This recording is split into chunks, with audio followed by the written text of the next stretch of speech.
मित्रों नमस्कार। दस्तक जिंदगी पर आपका ये स्वागत। सन 62 में जब गवर्नर नहीं होता था, दिल्ली में चीफ कमिश्नर होता था, तब भगवान शाह जी थे चीफ कमिश्नर। नीम करोली बाबा ने बिरला जी से कहा लीगल इस जगह को खरीद के हनुमान मंदिर मैंने हनुमानगढ़ी, कैची धाम, भूमियाधार आश्रम और काकड़ी घाट, इन चारों देव स्थानों से आपको लाइव दर्शन कराए। किसी ने बताया बिना चीनी की लेनी चाहिए, किसी ने कहा कि चीनी कम लेनी चाहिए, किसी ने कहा गुड़ डाल लेना चाहिए। ये सारी चर्चा वहां जो अन्य लोग भी बैठे थे वो भी उसी में शामिल हो गए। हमारी माता जी 12 अगस्त 2018 को माँ का शरीर शांत हुआ।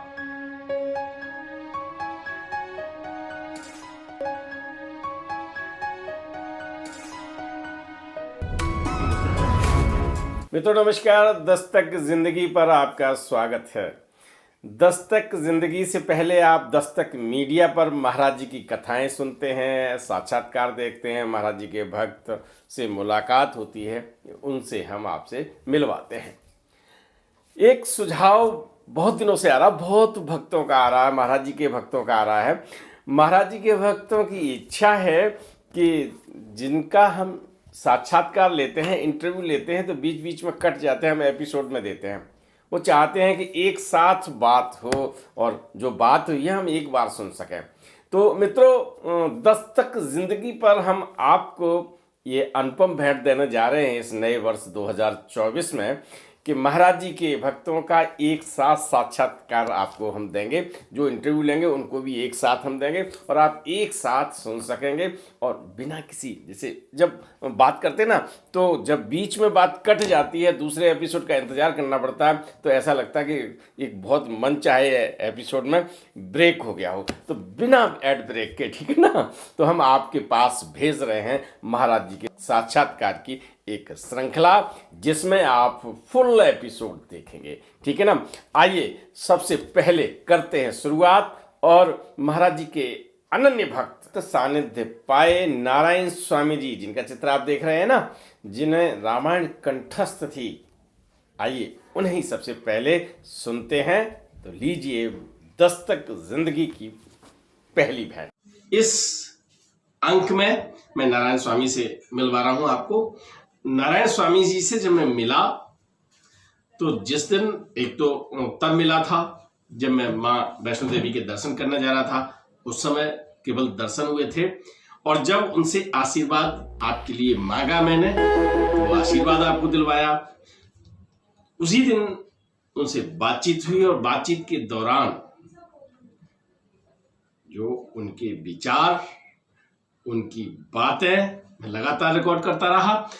उसमें से जो बातें आप तक पहुंचाने के लिए मुझे या मेरा मन है कि आप जाने, तो हम उन बातों को आपसे पहुंचा रहे हैं। उनसे मैंने जो बातचीत की थी, उनके बेटे गोपाल स्वामी भी थे वहां पर, उनका एक बेटा हनुमान स्वामी। अब एक विशेष बात बता दूं कि हनुमान स्वामी का नामकरण संस्कार महाराज जी ने किया था, उनके बेटे का नाम महाराज जी ने रखा था। तो उन्होंने बताया कि जो पूजा होती है, जो पूजा पाठ होता है, तो अन्य प्रकार का होता है। कोई व्यक्तिगत कार्यों के लिए पूजा करता है, कोई एक परिवार के लिए पूजा करता है, कोई सर्व कल्याण के लिए करता है, कोई देश के लिए करता है, कोई पूरे ब्रह्मांड के लिए करता है। तो उन्होंने ये बताया कि सर्व कल्याण के लिए किसका पाठ करें। आपके अक्सर फोन आते हैं, पूछते हैं कि हम भाई कैसे पूजा करें, क्या करें, उसका इसमें जवाब है। और मैं आपको बता दूं, अगर आप हनुमान जी को तो आप जानते हैं ना, तो मंगलवार को पूजा होती है, शनिवार को पूजा होती है, लोग व्रत रखते हैं, हनुमान चालीसा पढ़ते हैं, और जो हवन जब तब पूजा जब सब चलता रहता है। तो वहां पर नारायण स्वामी की उपस्थिति में उनके पुत्र गोपाल स्वामी ने बताया कि अगर सर्व कल्याण यानी सभी का कल्याण करना हो तो आप पाठ एक बार करेंगे। केवल आपके मन की भावना आपको उसमें बताएगी कि आप चाहते क्या है। तो सर्व कल्याण की जो भावना है, सर्व कल्याण हेतु किसका पाठ किया जाता है, सर्व कल्याण के लिए हमें कौन सा जप करना चाहिए, सर्व कल्याण के लिए हमको कौन सा तप करना चाहिए, तो सुनिए नारायण स्वामी की उपस्थिति में उनके पुत्र गोपाल स्वामी के मुखार बिंदु से। कितने बजे से कितने बजे तक क्या टाइमिंग होती है?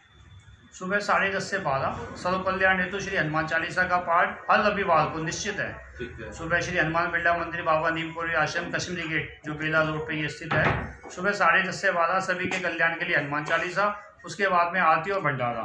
ठीक। और हर मंगलवार पिछले करीब 55 वर्ष से जब से महाराज जी ने ये मंदिर की स्थापना करी है, गुलजारी लाल नंदा जी के द्वारा इसकी स्थापना हुई 4 दिसंबर 1965 को, तब से हर मंगलवार को सत्संग भी होता है और उसके बाद में फिर भंडारा प्रसाद होता है महाराज। सुबह या मंगलवार शाम शाम को, मंगलवार शाम को 6:30 से 7:30 और रविवार सुबह, आइए डॉक्टर जी, हर रविवार सुबह 10:30 से 12 निश्चित है और उसके बाद में फिर भंडारा। कमाल की बात ये रही कि मैंने कई बार निवेदन किया कि आप इस तरह से आशीर्वाद दे दीजिएगा, लेकिन उन्होंने हाथ जोड़ के, उनके पुत्र गोपाल स्वामी ने हाथ खोलने भी चाहे लेकिन उन्होंने हाथ खोले नहीं, हाथ जोड़ के, मैं तो लगता है कि उन्होंने अभिवादन किया और अपना, हमें तो, हम सबको तो आशीर्वाद ही महसूस होता है, लेकिन उनकी जो भक्तों के प्रति विचारधारा है, जो भावना है, मैं उसको प्रणाम करता हूँ। निश्चित रूप से उन्होंने पूरे जीवन, आपको याद होगा कि बाबा नीम करोली ने जब इनसे कहा था कि छोड़ बिरला की नौकरी और कर हनुमान की सेवा, तो उन्होंने पूरे जीवन हनुमान जी की सेवा की, बिरला की नौकरी छोड़ दी और आज वो विश्राम की अवस्था में है, फिर भी वो मंदिर में आते हैं, कभी मजीरा बजाते हैं, कभी गाते हैं और धूप सेकते सेकते, क्योंकि मेरी सर्दियों में मुलाकात हुई थी और मैं ये, अब आपको, क्योंकि श्रृंखला चल रही थी बुद्धा के किस्से, तो इसके मैं तभी दिखा देता, लेकिन अब मैं आपको दिखा रहा हूँ। तो आप बहुत अच्छी तरह से वहाँ पर महाराज जी को याद कर रहे हैं और आज भी मुझे लगता है कि हर वाक्य उनका महाराज जी का आदेश होता है, तभी तो कहते हैं कि महाराज जी मना कर रहे हैं। वहाँ पर वहाँ के उनके कच्छ का आपको एक दृश्य दिखाना चाहूँगा। जो भारतवर्ष में लाल पैथ है, उनकी एक रिलेटिव है, वहाँ बैठी हुई हैं और बता रही हैं, हेड़ा खान बाबा से उनका जो आशीर्वाद मिला है वो दिखा रही हैं। और बातों ही बातों में नारायण स्वामी जी बताते हैं कि वृंदावन में महाराज जी का तो नाम आता है, कोई चर्चा आती है तो वो बोल पड़ते हैं, इसीलिए मेरा कैमरा ऑन रखा था। और वो बताते हैं कि वृंदावन आश्रम में बसंत पंचमी को बहुत भारी उत्सव होता है, क्योंकि मैंने उन्हें बताया था कि आपने भी देखा होगा लाइव वृंदावन में बसंत पंचमी से मैंने आपको लाइव दिखाया था, तो सुनिए उनकी जुबानी। ये मुनीलाल जी के हाथ का पहनाया हुआ है। अच्छा अच्छा, ये हेड़ा खान का है। बाबा का क्या नाम था पूरा, किनकी लाडली बताई? हेड़ा खान बाबा, अगर मैं भी आश्रम हेड़िया खंडी बाबा। जी जी, अच्छा अच्छा। अभी वृंदावन में मैं गया था भंडारे में बसंत पंचमी, 3 महीने पहले वहाँ पे। अच्छा, मैं बसंत पंचमी के दिन वहाँ पर था और बसंत पंचमी में बहुत भारी उत्सव होता है वहाँ। हाँ वहाँ अभी मैं पिछली बार गया था महाराज जी, और बहुत अच्छा लगा हमको वहाँ, और हजारों लोगों को सीधा सीधा हमने प्रसारण दिखाया वहाँ पर, बड़ा और आपका भी आशीर्वाद ये अब लाखों लोग देखेंगे। आप हाथ उठा के एक बार सबको, दर्शकों को दे दीजिए आशीर्वाद। बोलिए श्री हनुमान जी महाराज की जय, बाबा नीम करोली महाराज की जय। ऐसे खोल गया। आशीर्वाद, हाँ आशीर्वाद। हाँ, अरे साहब ये तो बड़ा बड़ा। तो नारायण स्वामी जिस उम्र के दहलीज पर हैं या उम्र के पड़ाव पर हैं, वहाँ उन्हें स्वास्थ्य सेवाओं की बहुत जरूरत रहती है। एक बार तो ये बताया था, उनका बीपी इतना लो हो गया था, जो 120 ऊपर वाला आता है वो 60 रह गया था और नीचे वाला लगभग 30 रह गया था। इस तरह का उनका कई बार का अनुभव रहा। और इस जो 30 और 50 या 30 और 60 बीपी रह जाए तो व्यक्ति रहता नहीं है, क्या होता है, उठ जाता है। लेकिन नारायण स्वामी हम सबका अहोभाग्य है, हम सबके बीच में है। और एक संस्मरण, जब वो हॉस्पिटल में भर्ती हैं और उनकी देखभाल में उनका बेटा गोपाल स्वामी लगा हुआ है और उन्हें थोड़ी सी रात में बेचैनी होती है, तो वो सोचता है कि डॉक्टर को बुलाना है। गोपाल स्वामी डॉक्टर को बुलाने के लिए मन में सोचते हैं, लेकिन नारायण स्वामी जी कहते हैं कि डॉक्टर ड्यूटी पर हैं, लेकिन अगर उनके कमरे की लाइट अगर बंद है तो फिर उन्हें बुलाइए मत, क्योंकि थोड़ा सा आराम उनको भी जरूरत है। और जब बेचैनी होती है तो निश्चित रूप से पुत्र का दायित्व हो जाता है कि रात में चिकित्सक को बुला दें। तो उन्हें बेचैनी हो रही है, इधर गोपाल स्वामी सोच रहे हैं कि मैं अभी डॉक्टर को बुलाऊं, और बाबूजी अगर पूछेंगे तो कहेंगे डॉक्टर की कमरे की लाइट जल रही है। ऐसा सोच के गोपाल स्वामी अपनी चेयर से उठते हैं तो नारायण स्वामी क्या कहते हैं, सुनिए गोपाल दास स्वामी के मुखारबिंद से। तो मैं बता रहा था जी कि बाबूजी रात में बड़े महाराज थोड़े से कष्ट में रहे, तो हम लोगों को ये लगा कि डॉक्टर को बुलाना चाहिए। क्योंकि जब तीसरी बार मैं जाने लगा तो मुझे बाबूजी ने पहले ही भांप लिया था, और मैंने भी ये सोच लिया था कि इस बार बाबूजी को मैं झूठ बोल के कह दूंगा आज ये लाइट जल रही है और डॉक्टर को मैं उठा के ले आऊँगा। तो कहते हैं इधर आओ, अब तू क्या झूठ बोलेगा मेरे से, और तू सोच वहाँ पे आके बताएगा कि लाइट जल रही है, चुपचाप यहाँ बैठ जा, बिल्कुल नहीं जाएगा। खैर सुबह हमारा 5:30 बजे डॉक्टर आए, नॉर्मल चेकअप जो करते हैं, शुगर वगैरह टेस्ट वगैरह सब कुछ हुए। तो उन लोगों का डॉक्टर साहब ने पूछा कि भाई कोई अस्वस्थता नहीं, अब कोई ठीक हो बाबा जी? कहते हैं अब तो ठीक हो, लेकिन रात को मैं थोड़ा अस्वस्थ हो गया था, थोड़ी सी दिक्कत हो गई थी। कहते हैं मुझे बुलाया क्यों नहीं, हम तो आपकी सेवा में थे। फिर मैंने उनको बताया कि आपकी लाइट बंद थी, और पिताजी ने कहा भी किसी को भी सोते हुए और खाते हुए किसी को डिस्टर्ब नहीं करना चाहिए, किसी को भी नहीं बोलना चाहिए, तो इसलिए हमने आपको नहीं बुलाया। वो इतने गदगद हुए, हमारे इतने भावुक भी हुए डॉक्टर। उस दिन का दिन था जब तक बाबूजी हॉस्पिटल रहे ना, मैंने देखा रात्रि में जब हम लोग वहाँ रहते थे, 1 मिनट के लिए भी उन्होंने लाइट स्विच ऑफ नहीं किया, लाइट बंद नहीं करी, सारी रात्रि वो लाइट जला के रखते थे कि पता नहीं कहाँ। तो कहने का मेरा अभिप्राय ये था, महाराज अपने कष्ट को इन्होंने झेल लिया, मगर डॉक्टरों को यदि वो विश्राम कर दें, जबकि तो ऑन ड्यूटी थे, 24 घंटे की सेवा में रहते हैं, बहुत हार्ड लाइफ होती। और आपको याद होगा एक ऐसे युवक की कथा मैंने सुनाई थी जो बिरला मंदिर में बतौर पंडित नियुक्त हो गए थे। वो महाराज जी जब आए हैं बिरला के यहाँ, तो बिरला ने ये बताया कि मैं आपको ऐसे व्यक्ति से मिलवाता हूं जिसे रामायण कंठस्थ है। महाराज जी ने ये कहा था कि उससे तो मुझे भी मिलना है। और जब वो युवक उनके पास आया तो उन्होंने कहा तेरे बाप ने हनुमान जी से धोखा किया। आपको याद होगा ना, ये पूरी कथा विस्तृत रूप में मैंने आपको सुनाई है। आज हम उसी युवक से मिलवाते हैं। आज उस युवक से मिलवाने से पहले मैं आपको बता दूं, मैं दिसंबर में उनके निवास स्थान गया था। महाराज जी का मंदिर है बिरला नीम करोली बाबा का, कश्मीरी गेट, जो गुप्त हनुमान मंदिर बताया जाता है। बताते हैं कि वहां जब तक बुलावा नहीं है तब तक नहीं पहुंचता आदमी।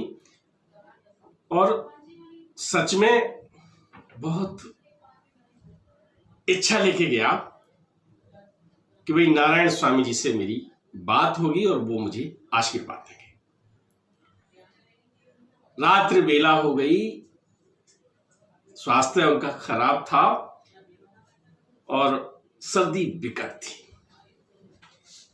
ऐसे समझिए कि दिल्ली में कुछ विषम परिस्थितियां थी उस समय, और काफी देर तक हमने इंतजार किया। वहां आपको वहां एक अंग्रेज से राम राम कहते हुए मैंने एक साक्षात्कार दिखवाया था। फिर उनके पुत्र गोपाल स्वामी ने बताया कि सर जी आज संभव नहीं है, लेटे हुए हैं और रजाई में सर्दी बहुत है और स्वास्थ्य बहुत खराब रहा है। तो उन्होंने मुझे दूसरे दिन का आश्वासन दिया। मैं माता वैष्णो देवी के दर्शन के लिए दूसरे दिन हमारा रिजर्वेशन था दिल्ली से, तो उस साय वेला में था, तो मैंने सोचा चलो प्रातः वेला में पुनः आता। प्रातः वेला में मैं पुनः पहुंचा हूं उनके पास, तो मुझे उनके प्रथम दर्शन हुए। बहुत सर्दी थी, चारपाई में लेटे हुए थे और बिल्कुल मुंह ढका हुआ था उनका। हमने निवेदन किया कि दर्शन करवाएं। हमने उनके दर्शन किए, रजाई से मुंह बाहर निकाला, प्रणाम किया और उन्हें आशीर्वाद दिया। एक पत्रिका हमने उनको भेंट की। चित्र आप उस दिन का देख रहे हैं, ये चित्र उस दिन का है। लेकिन बात करने की हसरत अधूरी रह गई।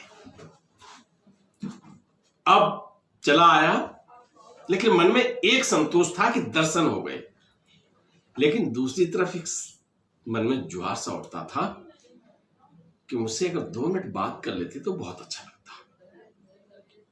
खैर,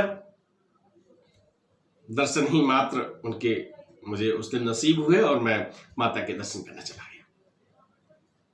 दोबारा आपको याद होगा, मैंने हनुमानगढ़ी, कैंची धाम, भूमियाधार आश्रम और काकड़ी घाट, इन चारों देव स्थानों से आपको लाइव दर्शन कराए थे,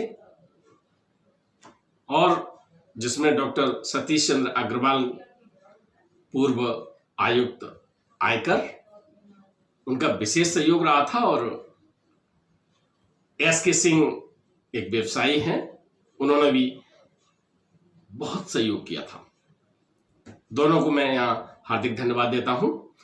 और फिर वहां ये सब आपको दर्शन करवाने के बाद मैं सीधा दिल्ली गया। दिल्ली में हमने जौनापुर मंदिर के आपको दर्शन करवाए, और अभी भी मैं थोड़े थोड़े से दर्शन आपको आप कर ही रहे हैं। अब मुझे लगा कि मुझे पुनः दर्शन करने जाना चाहिए, और उस दिन जौनापुर से मैं सीधा श्री अनन्य भक्त स्वामी नारायण स्वामी जी के निवास स्थान पर पहुंचा। महाराज जी का मंदिर है, वहां नमन किया, बाबा को नमन किया, और फिर मैंने एक बार ये कहा कि दर्शन हो और थोड़ी सी बात करें। बुलावा आ गया अंदर से। नारायण स्वामी जी के कच्छ में था मैं, दिल्ली प्रदेश के जिसमें धनदृष्टि पत्रिका देख रहे हैं, दस्तक मीडिया के प्रभारी हैं अखिलेश तिवारी जी, कैमरामैन के रूप में उन्होंने वहां पर काम किया। और आपको बताऊं कि उन्होंने आशीर्वाद दिया।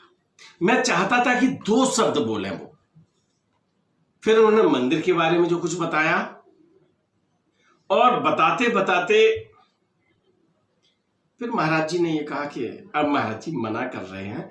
उनका ये संवाद भी मुझे बहुत अच्छा लगा, और मैं आज उनका आशीर्वाद आपको दिलवा रहा हूं, उन्हीं के मुखारबिंदु से, श्री नारायण स्वामी जी।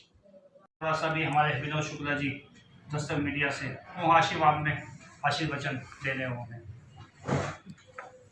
यहाँ कैसे आए, मंदिर कब बना? ये सन 62 में,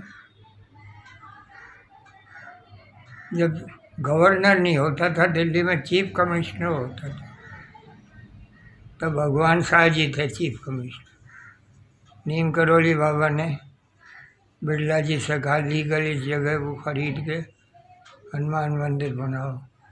गुलजारीलाल नंदा ने यहाँ पर सन 1965 में शिलान्यास किया, और फिर महाराज जी ने कैंची की जो मूर्ति हनुमान जी की, ये मूर्ति एक जैसी, उनकी पोशाक इनकी पोशाक एक जैसी होती है।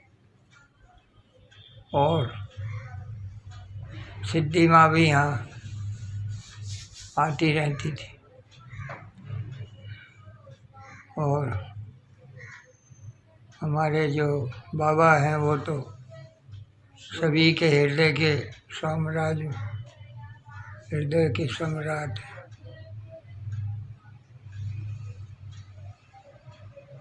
महाराज जी मना कर रहे, मत करो।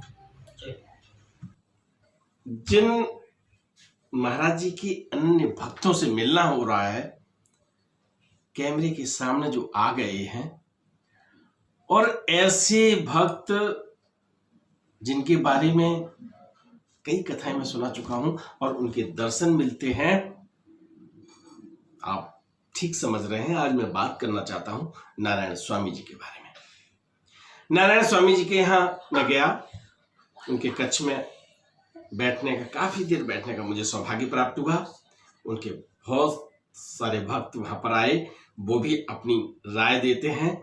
उनके स्वास्थ्य के बारे में भी चर्चा हुई और वो स्वयं भी बीच बीच में बोलते जा रहे हैं। ऐसा नहीं है कि केवल दर्शन दे रहे हैं और बोलते नहीं हैं, सटीक चर्चा सुनते हैं, उसका जवाब भी देते हैं और भक्तों के सुझाव जो होते हैं उनको भी हाँ और ना में तब्दील करते हैं। और मैं एक बात बता दूं कि वो अपनी राय भी रखते हैं। तो जब उनके सानिध्य में बैठा था, उन्होंने, मैं तो बहुत भाग्यशाली समझ रहा हूँ, चाय पीना, चाय तो रोज पीते हैं घर पर, लेकिन घर पर या आपके यहाँ भी कभी मौका मिला तो आपके यहाँ भी पीना आऊंगा। तो वहां पर चाय का जो प्रस्ताव रखा, चाय प्रसाद का, तो किसी ने बताया बिना चीनी की लेनी चाहिए, किसी ने कहा कि चीनी कम लेनी चाहिए, किसी ने कहा गुड़ डाल लेना चाहिए। ये सारी चर्चा वहाँ जो अन्य लोग भी बैठे थे वो भी उसी में शामिल हो गए। आखिर चीनी कम क्यों लेनी चाहिए या चीनी का अनुपात चाय में क्या होना चाहिए, नारायण स्वामी ने अपनी चाय के बारे में चीनी डालने की बात क्या कही, इन सारे प्रश्नों को। तो उनकी बेटी और बैठी थी, वो बेटी सीधा, उनका चेहरा सामने नहीं आ पाया है क्योंकि रिकॉर्डिंग जैसे चल रही थी तो बहुत ऐसे एंगल नहीं थे वहां पर, लेकिन उनकी आवाज आ रही है कि डॉक्टर उनसे क्या कह रहे हैं, डॉक्टरों का उनके बारे में क्या कहना है, चीनी लेनी चाहिए नहीं लेनी चाहिए, नारायण स्वामी को क्या खाना चाहिए क्या नहीं खाना चाहिए। तो फिर उन्हीं के बुखार बिंदु से और वहां की जो स्थिति है वो मैं सुनवा रहा हूँ आपको, सुनिए। जी चीनी तो नहीं दे रहे ना मैं कह रहा हूँ आया नहीं काम करने वाले, गुड़ देना, चीनी मत देना। तो बताना, मैं मैसेज कर दूँ उसको। शक्कर शक्कर के तो गुड़ दे दो, चीनी मत दो। चीनी कम लो, लेकिन अब ये कह रहे हैं सब डॉक्टर कहते हैं इनको सब कुछ खाने दो। हाँ ठीक है, सब खाओ, हाँ, कोई परेशानी मुझे नहीं किसी है। चीज़ की रोक टोक मत करो, जो इनकी इच्छा करे इन्हें खाने दो, कोई चीज़ की मना मत करो। हम जैसे पूछते थे ना हॉस्पिटल में, हाँ हम वो कहते ये मत को ये मत को, हम कहते भैया इनका वो खाने को मन नहीं करे जो आप करें। चीनी का थोड़ा सा, हाँ। क्योंकि चीनी में केमिकल्स बहुत डालते हैं, बहुत नुकसान वाली फीकी ले लिया करो बाबूजी। नहीं आप गुड़ दे दो, हाँ। गुड़ उसमें शक्कर मिला हाँ। दो, या अगर देसी खांड हो गुड़ देसी और खांड दे दो। वो जो है गुड़ सबसे बेटर है। हाँ दामपुर का गुड़ तो वैसे बहुत अच्छा नहीं वैसे भी गुड़ बेटर हाँ, है, गुड़ तो अच्छा होता है। चीनी की बजाय तो गुड़ ज्यादा बेटर है।